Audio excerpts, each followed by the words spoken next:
tenue d'un symposium sur la redevance minière, symposium co-organisé par les facultés de droit de l'UNH et de l'Université protestante de Lubumbashi, grâce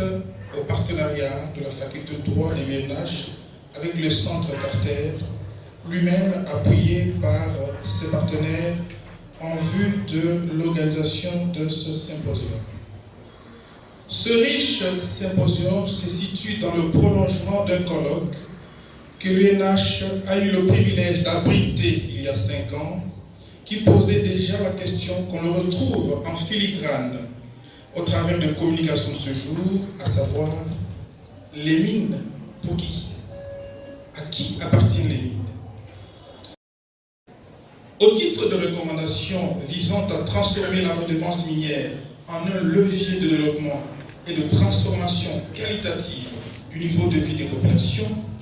le bureau du symposium a recueilli les pistes de solutions ci-après, tirées de différentes communications et des échanges auxquels elles ont donné lieu, à savoir associer les communautés locales et la société civile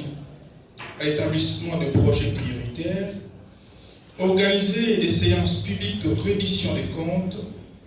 publier régulièrement les montants reçus et les affectations réalisées, renforcer les conditions de respect des principes de Santiago pour la gouvernance des fonds de ressources naturelles, exiger des responsables des ETD d'établir des plans de développement qui intègrent des préoccupations environnementales, mettre les scientifiques à contribution pour régler de manière efficiente le chevauchement entre les ETD pour les provinces en matière de répartition de la redevance minière,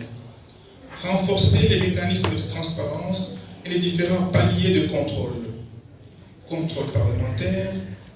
contrôle administratif par le biais de l'IGF,